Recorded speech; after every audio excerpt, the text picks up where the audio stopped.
大家好，今次嘅影片會講2025年中六級考試卷1第18題，關於三維空間三角學嘅應用。呢種題目嘅 Part A 有大約4份嘅，比較容易得分，強烈建議大家投資時間熟習呢個課題。肯背公式嘅話，計算步驟係比較簡單。螢幕顯示緊題目，如果睇緊片嘅你未完成呢一條題目，可以暫停影片，自己先嘗試，之後再睇思考及計算步驟。先睇睇題目 ，ABC 係三角形卡紙，而 BC 位於水平地面 ，AB 等於30厘米 ，BC 等於36厘米，角 ABC 等於105度。去到呢一步，請大家畫一個三角形 ABC 嘅平面圖。Part A1 要求大家計 AC 嘅長度。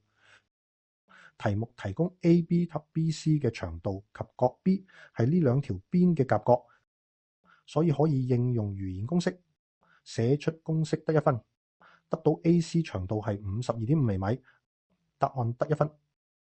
52.5厘米係一個無理數，我將無理數嘅數值儲存於計數機 Y 嘅儲存格。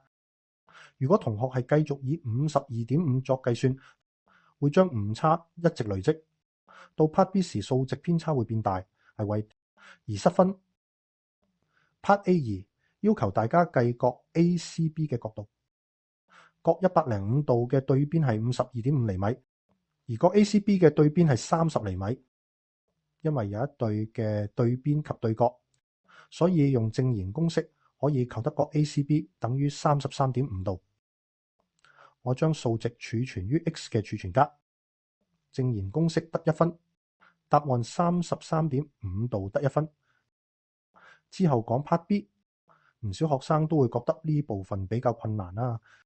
其實困難嘅地方唔係計算嘅步驟，而係想像立體圖形中邊啲邊長同角度與題目嘅目標相關。所以建議大家多繪畫平面圖，見到間低藍色 AP 比 PC 嘅比例係1:2，話我哋會繪畫三角形 ABC。我叫呢個圖1，見到間低黃色 ABC 同水平地面之間嘅交角係62度。大家應該要運用三垂線定理。第一條垂線係由 A 至水平地面嘅垂線，所以我哋以 A' 為 A 至水平地面嘅投影。第二條垂線係由 A 至 BC 嘅垂線啦。大部分同學誤以為 AB 就係呢一條垂線，但係題目提供角 ABC 係105度 ，AB 並唔係垂直於 BC， 所以我哋應該延長 CB 到 D 點，令到 AD 垂直於 BC。第三條垂線係 A'D 會垂直於 BC。題目提供嘅交角62度就係角 ADA'， 所以我哋繪畫三角形 ADA'。我叫呢個圖2，見到間低綠色，宣稱 BP 及水平面嘅交角超過55度。我哋以 P' 為 P 於水平地面嘅投影，交角就會係 PBP'， 所以未繪畫三角形 PBP'。我叫呢個圖3。我哋嘅目標就係圖3中嘅角 PBP'， 而於圖1可以求得 BP 嘅長度。只要我哋求得 PP' 嘅長度，可以 sin 求得角 PBP'。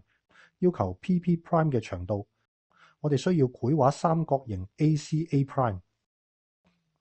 按題目提供嘅比例 ，AP 比 PC 係1:2，於 AC 之間加上 P。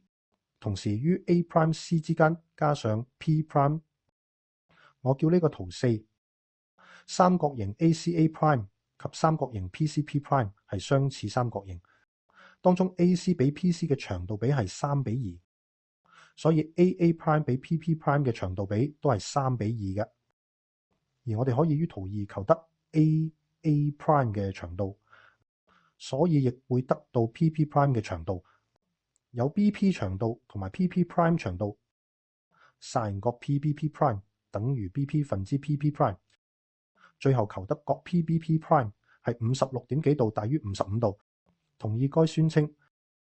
我唔再慢慢讀出運算嘅步驟，我會將運算步驟嘅圖片放於留言，大家可以慢慢睇。完。